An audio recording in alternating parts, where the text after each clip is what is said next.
Break બાદ આપનું સ્વાગત છે। આગળ વાત કરીએ તો ગોધરા નીટ પરીક્ષામાં કૌભાંડના મામલે તપાસનો ધમધમાટ ચાલી રહ્યો છે। તેવામાં પોલીસે ગુજરાતના 6 પરીક્ષાર્થીઓને સમન્સ પાઠવી નિવેદન લેવાની પ્રક્રિયા હાથ ધરી।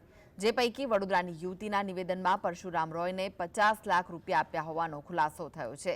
આ યુવતી વર્ષ 2023માં વિદેશ અભ્યાસ કરવા જવા માટે પરશુરામ રોયને 50 લાખ આપ્યા હોવાનું બહાર આવ્યું છે। પોલીસ તપાસ દરમિયાન વિદ્યાર્થીઓના નિવેદન બાદ હજુ પણ ચોંકાવનારા ખુલાસા થાય તેવી શક્યતા છે।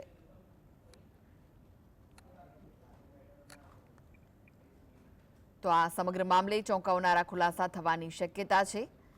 ગોધરા નીટ પરીક્ષામાં કૌભાંડના મામલે હવે તપાસનો ધમધમાટ શરૂ થઈ ગયો છે। ત્યારે પોલીસે ગુજરાતના 6 પરીક્ષાર્થીઓને સમન્સ પાઠવી અને નિવેદન લેવાની પ્રક્રિયા પણ હાથ ધરી દીધી છે।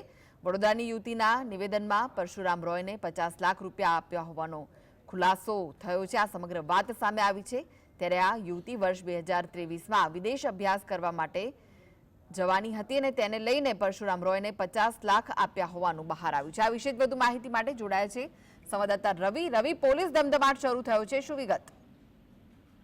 જી, નીટ કૌભાંડ લઈને ગોધરા પોલીસ દ્વારા 6 જેટલા પરીક્ષાર્થીઓને સમન્સ પાઠવીને નિવેદન લેવાની પ્રક્રિયા હાથ ધરવામાં આવી છે। જે પછી વડોદરાની યુવતીના નિવેદનમાં પરશુરામ રોયે 50 લાખ રૂપિયા લીધા હોવાનો ખુલાસો થયો છે અને જે નીટની પરીક્ષામાં તાજેતરમાં જે પરિણામ આવ્યું છે તેમાંથી નાપાસ થઈ હોવાનું બહાર આવ્યું છે।